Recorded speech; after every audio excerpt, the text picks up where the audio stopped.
RICS hati-hati, Rusia kirim warning soal Amerika. Заболел. Это такая, в общем-то, игра, которая не новая в политике. Что бы западным журналистам пожелали? Западным журналистам быть все-таки почестнее, чем они есть, писать правду почаще и не ограничиваться в своих репортажах только одной точкой зрения, которую они транслируют по всем вопросам, где так или иначе задействованы интересы Российской Федерации, которые игнорируются. А нашим гражданам, конечно, огромная благодарность за поддержку нашей внешней политики, которая... Он сказал, что он никогда не отказывался от встреч с президентом Зеленским. Единственное, что он считает принципиально важным, чтобы эти встречи были хорошо подготовлены.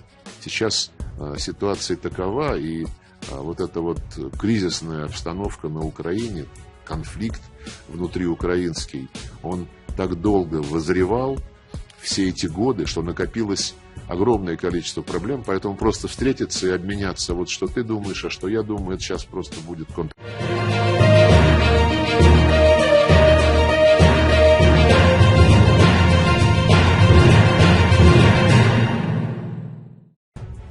Rusia memberi peringatan soal Amerika Serikat ke negara-negara Asia Tenggara (ASEAN). Dalam pernyataan terbaru, Menteri Luar Negeri Rusia menuding Paman Sam mendorong peningkatan militerisasi di kawasan ini. Berbicara minggu setelah menghadiri KTT ASEAN di Kamboja dan bertolak ke Bali untuk G20, ia mengatakan Washington berusaha untuk meningkatkan pengaruhnya ke RICS. Ini karena khawatir dengan perilaku dua negara yakni China dan Rusia.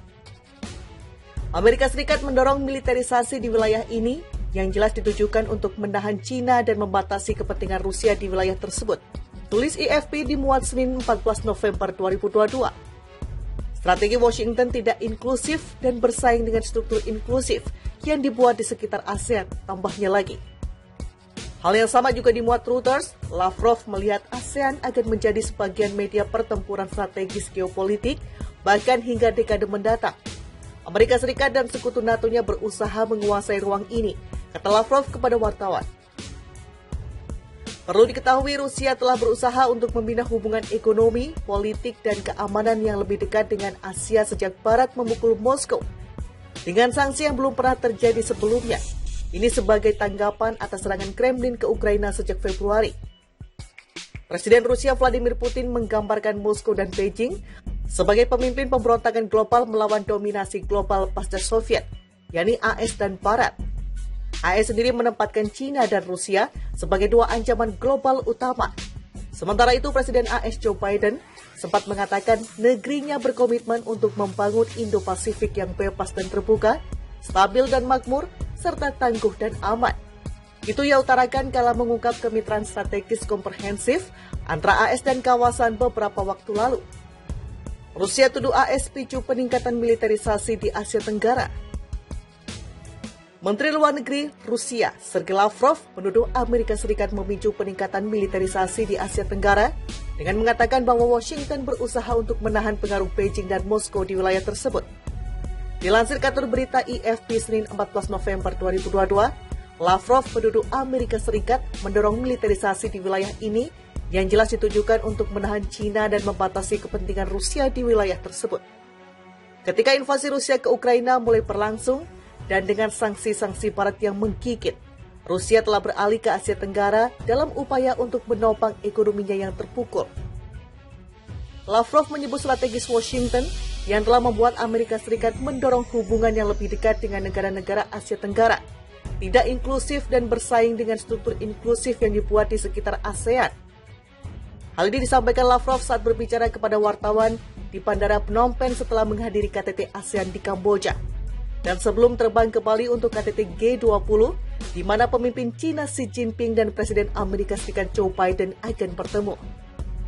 Sebelumnya pada hari Minggu 13 November, Biden mengatakan dia akan berusaha membangun garis merah untuk mencari solusi atas hubungan panas Amerika dengan Beijing. Dilansir IFP Minggu 13 November 2022, Washington dan Beijing berselisih mengenai masalah mulai dari perdagangan hingga hak asasi manusia di wilayah Xinjiang, China. Ditambah status Pulau Taiwan yang memiliki pemerintah sendiri. Biden mengatakan dia mengharapkan pembicaraan jujur dengan Xi. Saya tahu Xi Jinping, dia mengenal saya. Tambahnya mengatakan mereka selalu melakukan diskusi langsung.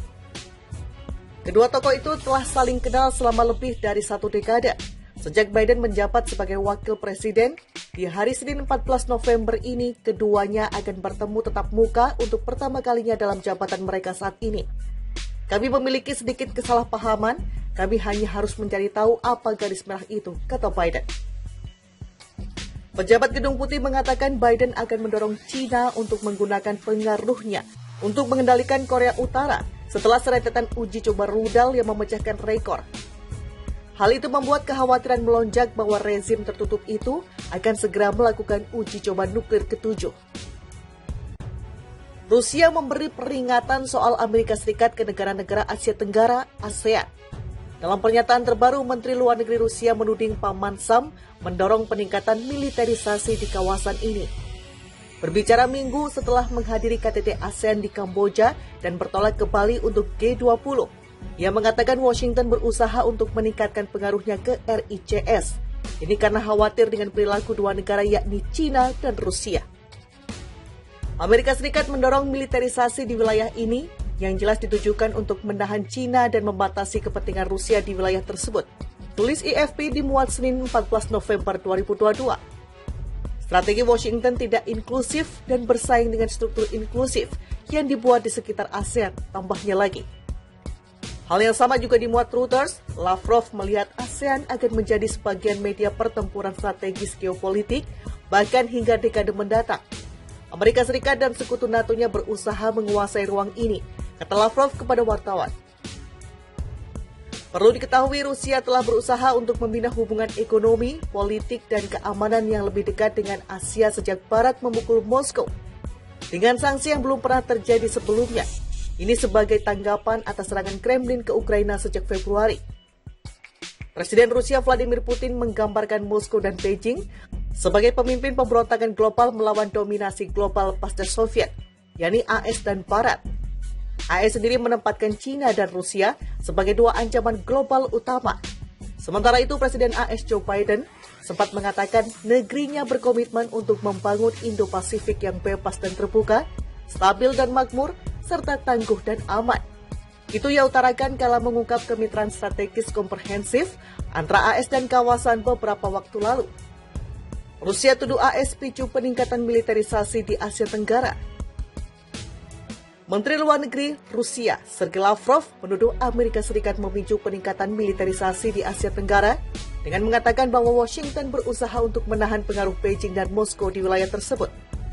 Dilansir kantor berita AFP Senin 14 November 2022, Lavrov menuduh Amerika Serikat mendorong militerisasi di wilayah ini yang jelas ditujukan untuk menahan